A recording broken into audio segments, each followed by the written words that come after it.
Salam Bapak Ibu Saudara sekalian, apa kabarnya? Kita akan membaca renungan kita pada hari ini dalam Lukas pasal 17 ayat 1 sampai ke 6.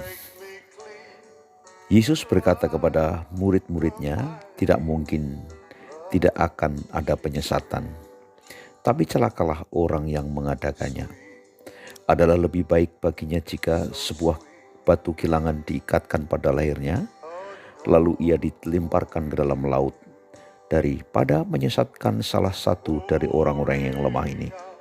Jagalah dirimu, jikalau saudaramu berbuat dosa, tegurlah dia, dan jikalau ia menyesal, ampunilah dia.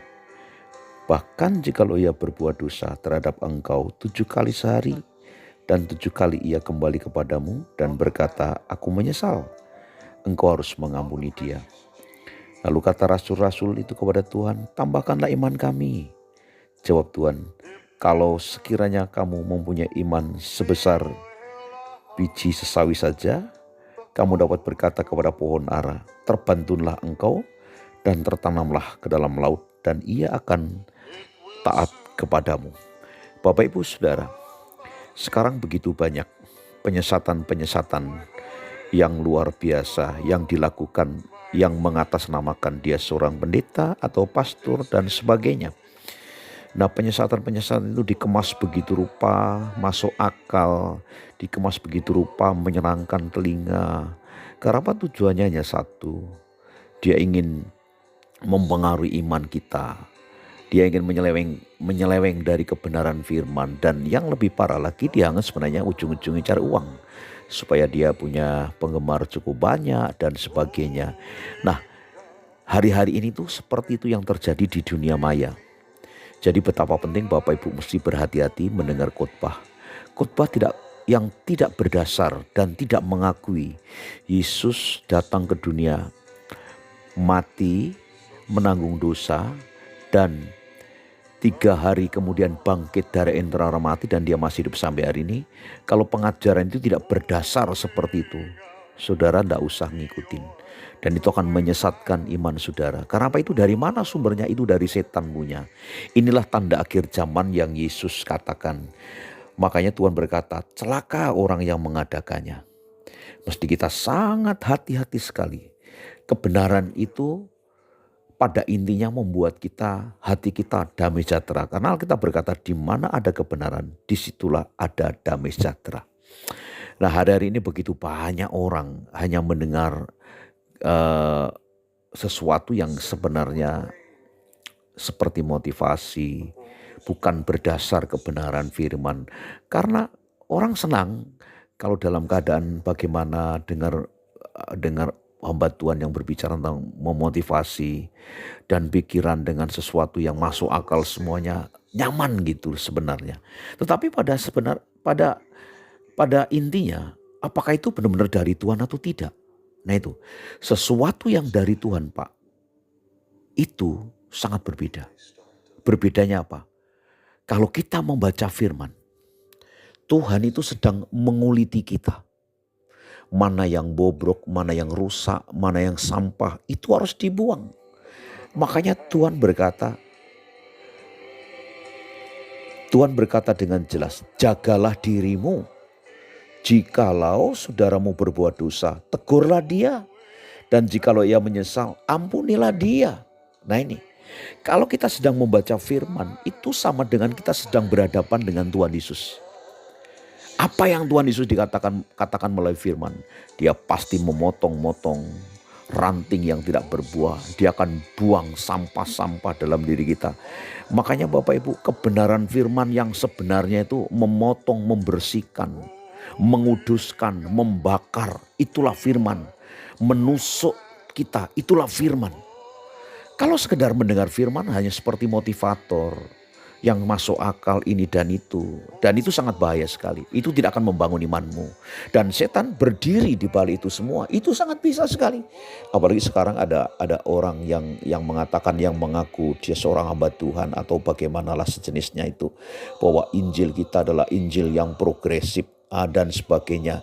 Bapak Ibu, Memang followernya banyak, tetapi apakah itu berbicara atas nama Tuhan? Tidak. Saya katakan tidak. Itu berbicara kepada Injil lain.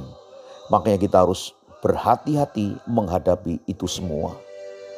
Nah, ini yang saya katakan sekali lagi. Penting sekali Bapak Ibu mulai kembali ke Alkitab, pengajaran Alkitab yang benar. Kalau tidak, mengerikan sekali Bapak Ibu. Sangat mengerikan banget. Itu dia. Nah, kita akan belajar kepada satu firman Tuhan. Mari Bapak Ibu kita baca bersama-sama.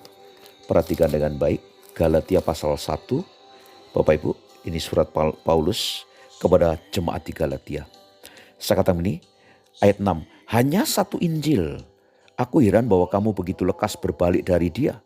Yang oleh kasih karunia Kristus telah memanggil kamu. Yang mengikuti suatu Injil lain. Inilah Injil lain Pak. Yang sebenarnya bukan Injil. Hanya ada orang yang mengacaukan kamu. Yang bermaksud untuk memutarbalikkan Injil Kristus. Tetapi sekalipun kamu atau seorang malaikat dari surga yang memberitakan kepada kamu suatu Injil yang berbeda dengan Injil yang telah kami beritakan kepadamu, terkutuklah ia. Seperti yang telah kami katakan dahulu, sekarang kukatakan sekali lagi, jikalau ada orang yang memberitakan kepadamu suatu Injil yang berbeda dengan apa yang telah kami terima, yang telah kamu terima, terkutuklah dia. Jadi bagaimana sekarang? Adakah ku cari kesukaan manusia atau kesukaan Allah? Adakah ku coba berkenan kepada manusia? Sekiranya aku masih mau mencoba berkenan kepada manusia, maka aku bukanlah hamba Kristus. Nah, Injil lain itu apa? Injil yang tidak mengakui Yesus Kristus jalan satu-satunya ke surga. Itu Injil lain. Injil lain itu apa? Injil lain itu berdasarkan perbuatan manusia. Yang penting kamu berbuat baik, yang penting kamu melakukan yang terbaik, amal segala macam. Walaupun kamu tidak mengikuti ke gereja, walaupun kamu gak dibaptis, walaupun kamu gak dengar firman hari-hari, berdasarkan itulah kamu pasti masuk surga. Itulah Injil lain Pak. Injil yang sebenarnya berpusat kepada satu, Kristus mati di kayu salib. Yang kedua, Kristus bangkit dari antara orang mati.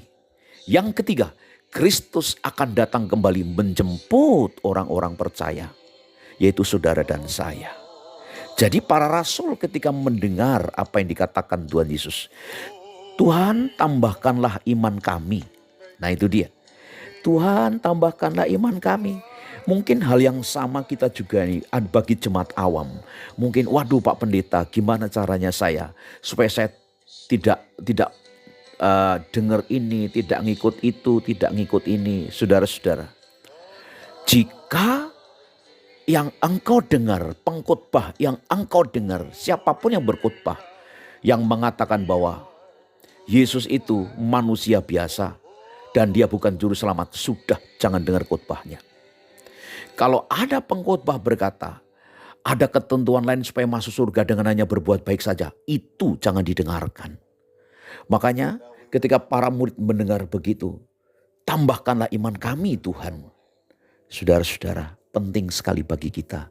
Betapa penting hari-hari terakhir banyak penyesatan. Hari-hari terakhir banyak orang mengatasnamakan Tuhan. Hari-hari terakhir setan pun juga bekerja. Memutarbalikkan kebenaran. Dan seakan-akan kebenaran yang disampaikan oleh anak buah setan itu benar-benar masuk akal. Bisa diterima sesuai dengan alam pikiran kita. Tapi dengar dengan baik Bapak Ibu. Hati-hati. Tuhan akan menuntun saudara untuk menjadi lebih baik. Makanya bagaimana cara supaya kita menambah iman kita? Sederhana saja. Ada 3 hal yang harus engkau ketahui. Yang Bapak Ibu harus ketahui. Yang pertama, mengetahui janji-janji Allah dalam Alkitab. Itu sangat penting. Janji-janji Allah begitu banyak. Makanya betapa penting baca Alkitab. Di handphonemu harus ada aplikasi Alkitab. Itu wajib. Pertama, ketahui janji-janji Allah dalam Alkitab. Yang kedua, memohon di dalam doa agar Tuhan melakukan apa yang telah dijanjikannya. Itu dia. Yang ketiga, bertindak menurut apa yang telah dijanjikannya. Dengar Bapak Ibu. Yang pertama, mengetahui janji Allah dalam Alkitab, makanya kita perlu baca Alkitab. Yang kedua, memohon di dalam doa agar ia melakukan apa yang telah dijanjikannya. Yang ketiga, bertindak menurut apa yang telah dijanjikannya. Saya yakin dan percaya, Bapak Ibu, kalau dengar firman, dengar khotbah dari gembalamu, dengar khotbah pengajaran Alkitab yang benar, Bapak Ibu akan semakin kuat. Jadi mesti hati-hati buka YouTube. Mesti hati-hati dengar firman Tuhan. Mesti hati-hati. Sesuatu yang baik, yang enak didengar belum tentu ada kebenaran. Akhir zaman setan ingin membelokkan jalan Tuhan. Akhir zaman setan ingin membuat orang-orang percaya mulai goncang imannya. Ada orang berkata ini boleh, itu tidak boleh. Itu bagaimana? Kembali ke dasar Alkitab. Betapa penting Bapak Ibu rajin ke gereja. Ke gereja itulah kita akan mengerti kebenaran firman akan dijelaskan. Dan luar biasa Bapak Ibu akan bisa bertumbuh dengan baik. Makanya Paulus mengingatkan orang-orang Galatia, jangan sampai kamu lekas begitu berbalik daripada Yesus. Mesti hati-hati banget. Kenapa? Itu pengajaran palsu sudah ada di mana-mana. Mereka banyak memutarkan Injil sehingga mereka betul-betul membuat seluruh jemaat kacau balau.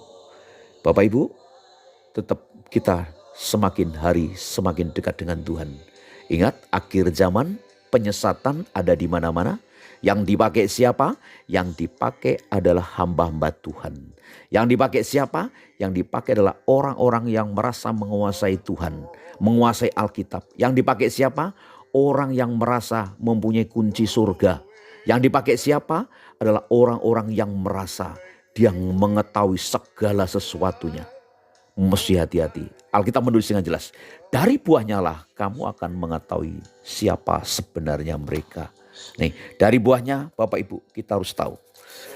Siapapun yang bicara, kita lihat buahnya seperti apa. Nah ini penting sekali saya ingin bagikan buat Bapak Ibu supaya Bapak Ibu jangan sampai tersesat dengan begitu banyaknya yang aneh-aneh pada hari ini. Saya akan bacakan dalam Matius pasal 7 ayat 15. Waspadalah terhadap nabi-nabi palsu yang datang kepadamu dengan menyamar seperti domba, tapi sesungguhnya mereka adalah serigala yang buas. Dari buahnya lah kamu akan mengenal mereka.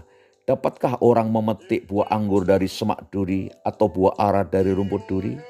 Demikian setiap orang yang baik menghasilkan buah yang baik, sedang pohon yang tidak baik menghasilkan buah yang tidak baik. Tidak mungkin pohon yang baik itu menghasilkan buah yang tidak baik, ataupun pohon yang tidak baik itu menghasilkan buah yang baik. Dan setiap pohon yang tidak menghasilkan buah yang baik pasti ditebang dan dibuang ke dalam api. Jadi dari buahnya lah kamu akan mengenal mereka. Itu Bapak Ibu. Dan betapa penting hari ini kita belajar firman Tuhan. Bapak Ibu, doa saya semakin kuat. Kembali baca Alkitab, kembali pegang firman, kembali ucapkan firman, kembali berpegang kepada kebenaran. Dan dengar khotbah hamba-hamba Tuhan yang diurapi, yang mengakui Yesus Tuhan satu-satunya, yang mengakui juru selamat, keselamatan hanya di dalam Yesus. Itu yang harus kita dengar.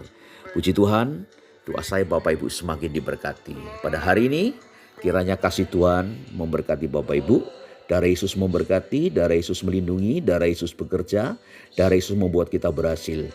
Kiranya tangan Tuhan yang berkuasa selalu menyertai Bapak Ibu. Kita tidak sendiri, ada Tuhan bersama kita. Roh Kudus damai sejahtera itu turun atasmu pada hari ini. Di dalam nama Yesus, diberkatilah kita semua. Shalom. Selamat malam. God bless you.